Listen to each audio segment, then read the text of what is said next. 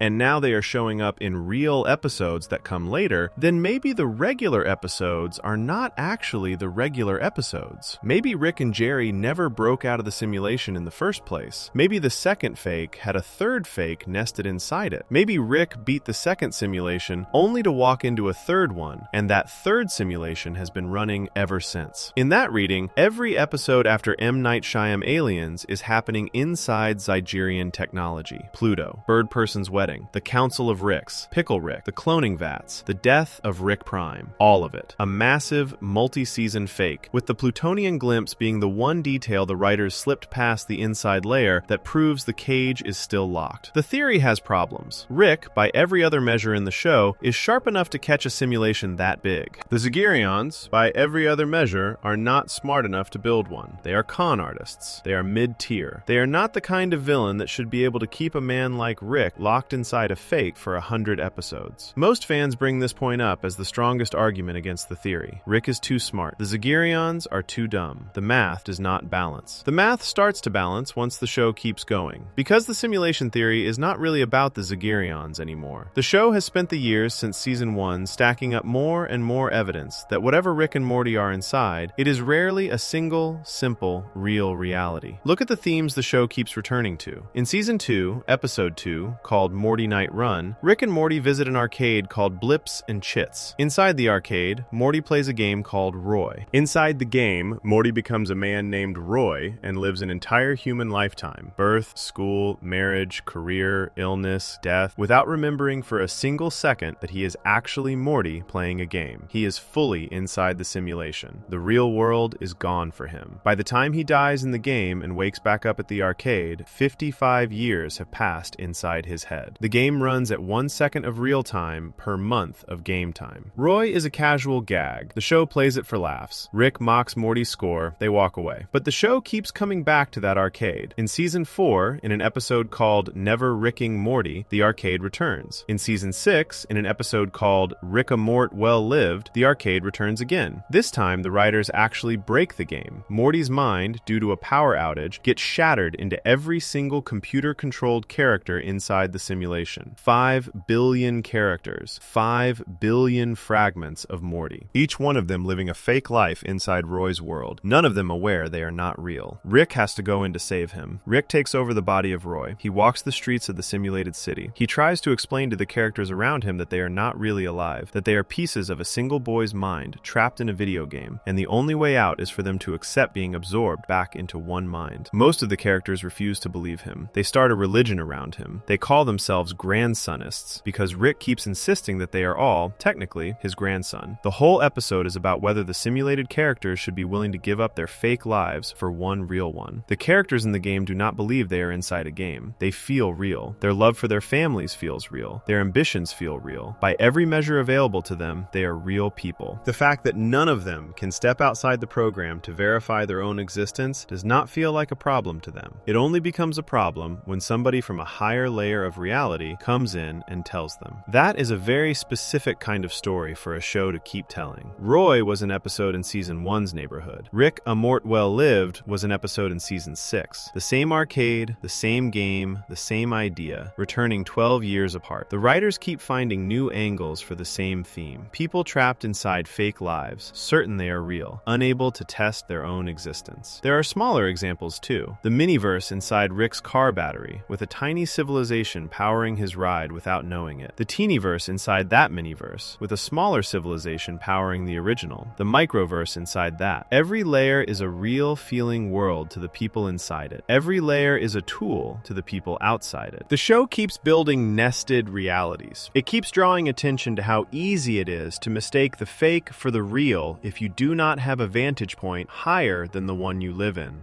The Zygerian simulation theory drinks from this same well. If the show is willing to tell stories about Mortys living entire lifetimes inside a coin-operated game, the show is willing to imagine a version of itself where Rick and Jerry never broke out of the original con. There is one more thread that ties this together. In the very first scene of M. Night Shyamalan Aliens, before Rick figures out he is in a simulation, he has breakfast with the family. Beth tells him the eggs taste off. Rick agrees. The Zygerian technology, as the audience later learns, never quite gets the small sensory details right. Eggs that taste slightly wrong. Coffee that smells slightly wrong. A weather system that loops. Across the rest of the show, when characters complain about their food, when small reality glitches happen, when a moment feels off and gets brushed aside as a continuity error, simulation theorists put a pin in it. Each of those moments is, in their reading, a tell, a reminder that the world Rick is in might still be running on the same suspicious software. The theory is unfalsifiable. The show cannot prove the world is real, because every test the characters could run would itself be part of the simulation. Rick can scan reality with all the tools he wants. The Zygerian machine, by definition, would feed him fake data on those scans too. There is no exit unless somebody outside the program opens the door. And as far as the show has shown, nobody has. The unsettling part is how well the theory holds up against the show's own emotional shape. Rick is supposed to be the smartest being in the universe. He is also one of the most miserable. He is depressed. He is suicidal. He cannot rest. He cannot connect. He cannot find meaning. A man with infinite power who spends every episode bleeding from every emotional wound a human can suffer. That pattern matches what would happen to a person trapped inside a simulation that he could not detect. He would notice that nothing he did really mattered. He would notice that the universe seemed to bend to his needs in ways that felt suspiciously convenient. He would notice that every adventure ended back in the same kitchen. He would suspect, somewhere underneath the burping in the lab coat, that the rules of his world were being written by somebody else. He would drink a lot. He would push his luck constantly. He would dare the system to break itself. He would try to die just to see if the system would let him. That is the man on screen. That has been the man on screen for 10 years. The simulation theory does not need to be true. The show does not need to confirm it. The fact that every other major reveal in the series, the dimension swap, Rick Prime, Evil Morty, The cloning, the immortality system, the planted spy at the school has been retroactively dropped on the audience after years of patient setup leaves the door wide open. The writers have shown they are willing to wait a decade to land a punchline. They have shown they are willing to plant evidence in season 1 and pay it off in season 7. The plutonian in the tank has been sitting in the background for over a decade now. Every season that goes by, that small alien in glass keeps being a question the show has not answered. Whether or not the simulation is real inside the show, every theory in this whole list points at the same uncomfortable lesson. The reality the audience accepts at face value, in episode after episode, is almost never the reality the writers actually built. The grandfather is not the grandfather. The dimension is not the original dimension. The villain is the family.